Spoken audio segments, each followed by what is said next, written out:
কি হয়েছে ডাকাতেরা রাত্রে আসে এক জব করছে অপজব করছে করে মোটর সাইকেল নিয়ে টাকা পয়সা জিনিস দিয়ে চলে গেছে।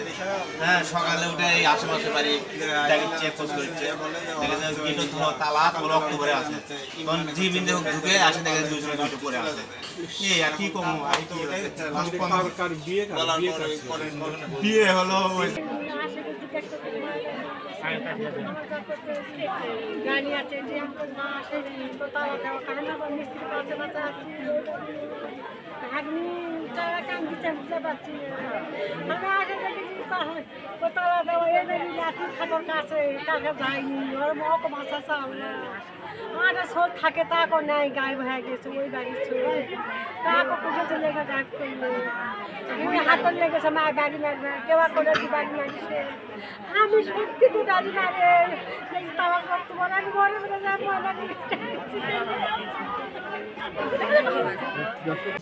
শিব থানা বগুড়া। আজকে সকাল 7:30 টিফুলের সংবাদ পাই শেখগঞ্জ থানাধীন সাদুল্লাপুর বটতলা গ্রামস্থ এলাকায় দুইটা অজ্ঞাত লাশের তথ্য পাই। আমরা সঙ্গে সঙ্গে ঘটনাস্থলে আসি আমরা দুইটা ডেড বডি পাই। জানতে পারি প্রবাসী ইদ্রিস আলীর বাড়িতে তার স্ত্রী এবং ছেলে ছিল। তার স্ত্রীর নাম হচ্ছে রিমা বেগম, বয়স 40, এবং তার ছেলে হচ্ছে ইমরান, বয়স 18। কেউ বা কাহারে রাতে যে কোনো সময় তাকে খুবই হত্যা করেছে, চলে গেছে। আমরা তদন্ত অব্যাহত আছি এবং ক্রাইম সিনের জন্য অপেক্ষা আছি। ক্রাইম সিনে আসলে আমরা লাস্টটা ডেড বডি দেখতে পাবো সঠিক কী কারণ আছে। প্রাথমিকভাবে আমরা এখনো তথ্য পাইনি, আমাদের তদন্ত অব্যাহত আছে, পরে আমরা জানতে পারবো। আশা করি ঘটনা উদ্ঘাটন হবে। এগুলো তথ্য পাওয়া যায়, তবে একটা মোটরসাইকেল নাই এটা জানতে পারছি আর কি। ওই বাড়িতে নাকি আরেকটা ছেলে ছিল, সে নিখোঁজ আছে। না, সে ছেলে নিখোঁজ, সেটা আমরা তথ্য নিচ্ছি আর কি। আচ্ছা ভাই, সেটা হলো যে এখন একটু বিষয়টা এটা একবারেই বলতে হবে যে আর হলো কি বলে আপনার হলো সর্বশেষ কিভাবে হত্যাটা করেছে সেটা তো অন্ততপক্ষে আপনি বলতে পারবেন।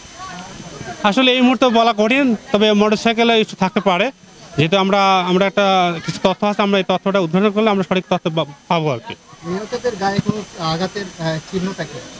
আমি দেখলাম যে তার এলোপাতের মানে কোবানো জখম দেখলাম আর কি, মাথায় এবং তার হাত কাটা দেখলাম ভিকটিমের গায়ে।